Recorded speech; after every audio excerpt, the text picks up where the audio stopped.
Révélation du 8/5/2020 à 19h sur la sainteté. C'est une vie sobre, simple, dans la communion non seulement avec Dieu, mais aussi avec les hommes. Ce n'est pas une chose extraordinaire.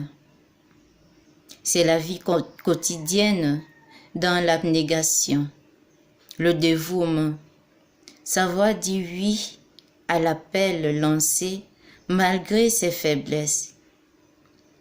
Car c'est dans la faiblesse que beaucoup sont devenus des saints. Parfois voulant essayer de parfaire ses faiblesses ou tout simplement en les donnant à Dieu dans la confiance et la foi.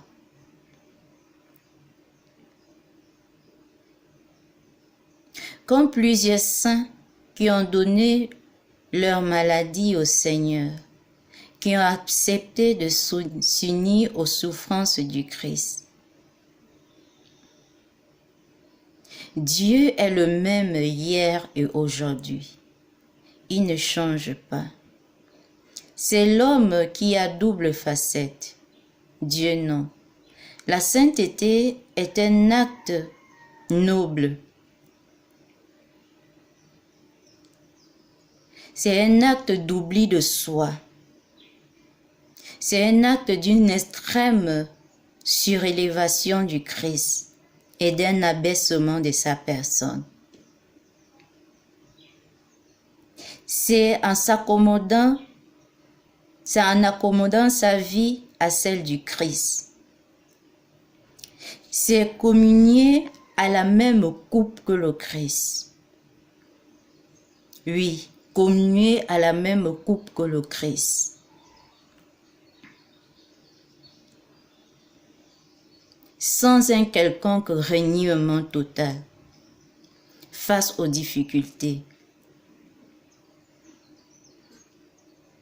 C'est le oui de Marie. C'est la foi de la Vierge Marie. C'est le courage de Joseph. C'est la persévérance de Sainte Élisabeth. Oui. La sainteté est la sommation de la vie du Père, du Fils et de l'Esprit Saint.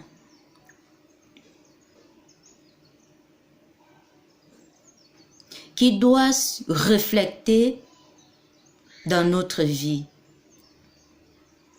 C'est l'image même du Dieu d'amour, du Fils souffrant et de l'Esprit Saint consolateur qui doit s'imprégner en nous. La sainteté n'est ni un couronnement, ni une gloire, ni une victoire, mais la sainteté est un abaissement de soi. La sainteté est une invitation. L'abaissement de l'âme qui a tant souffert, qui a tant donné, qui a tant cherché sur la terre et qui entre dans le repos. Enfin, la sainteté est la plénitude d'avoir tout accompli ou la sensation de n'avoir pas fini la mission, de n'avoir pas fini l'œuvre, de n'avoir pas atteint toutes les recommandations, les volontés du Père. C'est la joie de l'âme.